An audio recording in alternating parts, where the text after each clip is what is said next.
Hey everybody, welcome to Cafe Grit. I'm your host, Beth Campbell, and so good to be back in the grit seat talking about grit.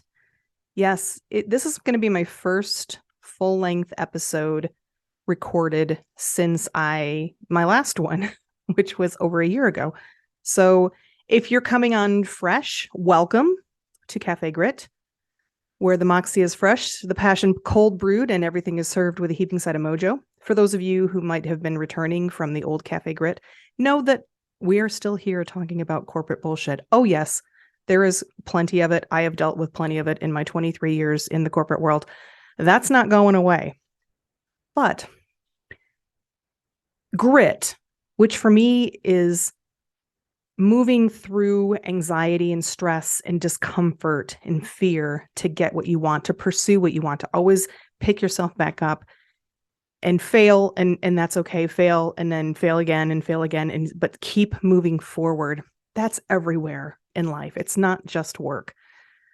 So I'm going to talk about grit everywhere. My passions are still helping people find their voice, using my own voice, moving through fear and finding fulfillment in life or work or whatever. So that's what we're going to do. We're kind of evolving a little bit. And I'm going to start off this new evolved Cafe Grit with a story about my recent trip to the gynecologist. Yes, men and people who associate as men and women who are not comfortable talking about these things, be forewarned. I'm going to talk about my trip to the gynecologist. Now, I'm not going to get like super graphic, but a little graphic. So hopefully it won't be too uncomfortable. It's not that bad, really. It's not that bad. But I just think it's important because I know a lot of people very close to me who don't ever go to the doctor. They don't take care of themselves in that way. Some of them, to different extents, take care of themselves, just like the rest of us. Sometimes you have good days and bad days, but they don't go and get checked out, especially when they have things like family histories of conditions like diabetes or breast cancer, or in my case, cancer, cervical cancer, ovarian cancer. And I think it's important. It's important. A lot of people don't do this. They don't go to the doctor. And I believe me, I am one of you. I've been one of you because of fear. There's a lot of different, we could do a whole episode on fear of doctors. For me, it's just every time I've gone to a doctor my entire life, it's just, you sort of get oh, here comes the chunky girl. So therefore, whatever is wrong with her, if she just needs to lose weight, that's what we get. You have your story, your narrative. But the truth is, a lot of people avoid going to the doctor for various reasons. And I don't want to be that person. I am trying every day to take care of myself, but I also have family members who have died far too young, in part because they didn't go to the doctor and get regularly tested. And even when they're having something wrong with them, they just avoid. It takes grit to move through that fear. For some of you, it's a real significant fear, and it takes a lot of grit to move forward. But I'm hoping that maybe this will incent or inspire some of you to do that. I have not been to a gynecologist in probably 7 years. And this is egregious for me because I have a mother who died at 63 years old, not very old, from cervical cancer. Cervical cancer, if you don't know, is very treatable if caught early. You don't have to die from cervical cancer. She did not have to die from cervical cancer, but she did. In part because she ignored symptoms and she didn't go to the doctor and get the right tests or at all. So by the time she was diagnosed with cancer, it was too late. She was, it had spread throughout her entire body. She had an infection, and from the time that she was diagnosed to the time that she passed away was about a month. I don't want to be that person. I don't want to be my mother in that respect. My mother was a badass in many ways, and I do try to emulate her in some ways, but in that respect, I don't want to be her. So I last fall finally found a good primary physician who could understand my female needs as a woman in her glory years. And it was great. So I had my first pap smear in about 5 or 6 years.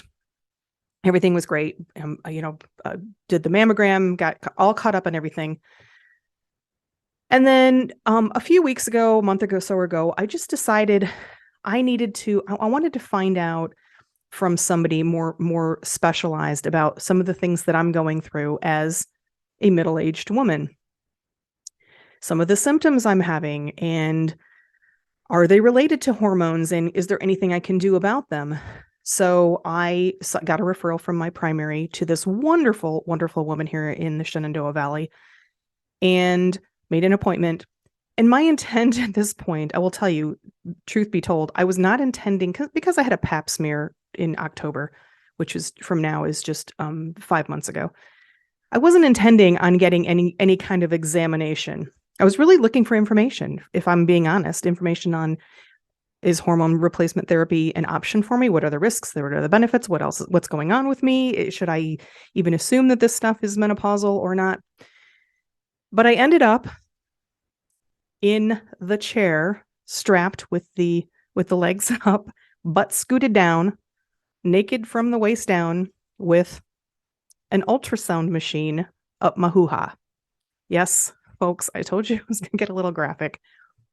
So I had this conversation with this wonderful guy, OBGYN, and she had asked some really good questions. And in my registration form, I had put, that I had a history of cancer. My mother, as I mentioned, died of cervical cancer. I have another close family member, female, who had some pre-cancerous ovarian cancer detected. So I have reason to be concerned about that. I thought a pap smear was enough. But she, hearing that and hearing some other things about my history, thought maybe it would be a good idea to do an ultrasound.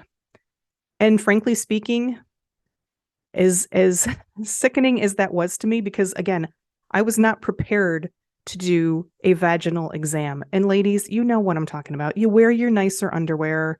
You make sure you're trimmed, right? You're cleaned up a little bit more than usual. And I wasn't prepared for that. So, but okay, you know what? Fuck it. This is what grit's all about. Grit is feeling that anxiety. It's feeling that stress and just saying, you know what? Fuck it. I'm going to do it anyway. So I said, okay, let's do the ultrasound. She said, just wanted to be sure. She wanted to make sure. She wanted to look at my uterine lining, because at my age, my uterine lining should be thin. And she wanted to see if there were any masses in there, because a pap smear might not necessarily catch that kind of stuff. And that was cool, right? I was great, because again, I don't want to be my mother in that respect. I have a lot of people in my life, my husband, my family, my friends, people in my network, people I haven't met yet, that I love very much and I want to spend time with. And I don't want to be that person who gets mourned prematurely. So in we go to the ultrasound room. And I thought initially, before we got there, I thought, well, an ultrasound is like when you're pregnant, right? They put it on your belly and she's going to look in that way, right? And oh no. They don't go through the belly, on the belly, externally. They go internally. The ultrasound for the procedure that I got kind of looks like, I want to say, if I'm being truthful, it kind of looked like a vibrator. It's kind of long and thin, roundish. Not that I would ever know what a vibrator looks like. I'm saying allegedly, I believe it's probably similar to a vibrator, because certainly I've never had a vibrator anywhere near the HOOHAH. But anyways, it kind of looked like a vibrator, and she, safetied it up with basically put a condom on it, put some gel on it, I guess, to make it stick, and condom, and then some gel on top, because you use the gel for the ultrasound. And then I had to, with my baby tunnel kind of flapping in the wind, sitting there with my butt scooted up, and she went in. Now, I will tell you, as a scientific person, it was actually kind of fascinating. It did not hurt at all. And she showed me on the screen what she was looking at. Now, I'm not a trained ultrasound professional, so if I had just been looking at it myself, I would have not known what in the fuck I was looking at. But she explained as she moved it around a little bit. She looked at my uterine lining. It was fine. She looked at some other, she could tell there were no masses in other parts of the lady parts. And then at one point she said, "Oh, and look, see, there's your colon, and you can see there's a poop in it." So thank you, doctor, so much for that bonus information. So I'll remember to steer clear or stay close to a bathroom in the next couple hours. But that was lovely. So she did this full exam. It really took about 5 minutes and it was done. And I felt such a sense of relief afterwards. I mean, I hadn't really been anxious about finding something, right? Because again, I thought the pap smear, but as soon as she started asking me these questions, originally when I came, I thought, okay, well, there is like that little nagging in the back that says, well, what if the pap smear isn't going to catch this kind of stuff? So I felt really good. It was kind of like when I got my first COVID vaccine. Like, I had no idea how stressed out I was until I got the vaccine, and I got in my car and I was crying because I had been holding this stress in for so long. No, it wasn't quite that intense, but there was this sense of relief, like, okay, I'm good. I'm not going to be my mom. We set up an appointment for a year from now, so we'll go through probably the same thing then because of my history. The world didn't crumble. Nothing happened to me. I didn't fall over and die. I'm fine. And now I have more reassurance that I'm not going to end up like my mom. If something does occur, if something does happen, I'll catch it early enough and it'll be fine. And I'll live to a ripe old age and be able to enjoy those wonderful moments with the people I love. So that's my story. I mean, that's really it. I had a rogue random vaginal ultrasound, and it wasn't that bad. And I'm glad I did it. And I'm glad I asked good questions. I'm glad she asked good questions. It's really important to find a good doctor, whatever it is that you're looking into to getting help with. Because God knows I've had more than a few, where, again, oh, here comes the chunky girl, so it's just eat more vegetables. I mean, literally, I had a doctor say that, eat more vegetables. I went in, gosh, it was last summer. I was having a knee problem, and probably related to a hip problem that I had from a fall. But of course, no one asks you that. They just see the chunky girl, and they literally just said, okay, you've got arthritis, mild arthritis in your knee. Here's a $700 knee brace. And it wasn't that. I mean, I'm sure I do have a little arthritis in my knee, but it wasn't that. I never did use the knee brace because it went away. So it was something that they didn't identify or treat, but eventually went away. So I have a little bit of skepticism, like I'm sure some of you do, if you've been treated a certain way in the medical world. I've had a lot of good luck, and I will tell you, my hospital system here, Augusta Health in Shenandoah Valley is amazing. I have just had really, really good people that I've worked with, and I'm so happy about that. So what is the moral of the story? And the moral of the story is, what are you avoiding doing because of fear, or not even thinking about something as avoidance? I don't want you to be like my mom. I don't want you to be like my brother who died at 49. I don't want me to be that person either. I want you to work through that fear, that anxiety, that stress, that worry, and move past it. It's still going to be there, but move past it and do what you need to do to be self-fulfilled, to be healthy, to be assured of whatever it is that is in the back of your mind that needs to be taken care of, gets taken care of. So find that grit within you, move forward, baby steps to the elevator. What about Bob? Great movie. And get out there and make that appointment, whatever it is. Some of you, maybe it's the dentist, right? I hate going to the dentist too, and I'm overdue, but I'm not afraid of it. So I'm just lazy, but just do it. Get out there and do it. Go see your doctor. Find yourself a doctor if you don't have one. Of course, always be skeptical. Again, we all know, we all have stories about where it takes time to establish a relationship with a doctor. And sometimes when you're seeing someone for the first time or even the second or third time, they really don't know your history. So take the time to establish that history. There are good doctors out there. Sometimes you have to wait, but it's worth it and move through that grit overcome that anxiety or move past it. You're never going to overcome that stuff. I'm never going to overcome fear, and you're never going to overcome fear, but we have to move past it. So that is my message to you: is don't be my mom. Don't be my brother. Get out there. Be this other family member that I have who got tested, found something out early, took care of it, and is alive and healthy today that I can enjoy as someone I love very much. So do that. All right, folks, I would love to hear your story of your grit, whether it's a medical grit or other grit.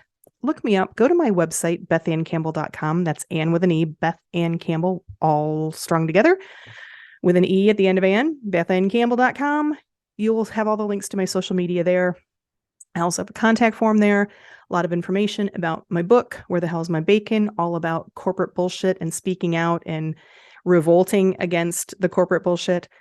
You'll find podcast information there, my bio, blogs, all kinds of fun stuff, and reach out and let me know. Catch me on social media and let me know your grit story. I am looking to also have guests. Again, I've had a few guests on Cafe Grit over the years, awesome guests. And I want some more. I want fun people who have a good grit story, who just like to, I don't know, chat and banter and have fun and don't mind a little swearing. So if that's you, let me know. All right, everybody. Thank you so much for listening, and glad to be back. Glad to have you back. And remember, you are a fucking badass. Don't let anybody tell you otherwise. Take it easy.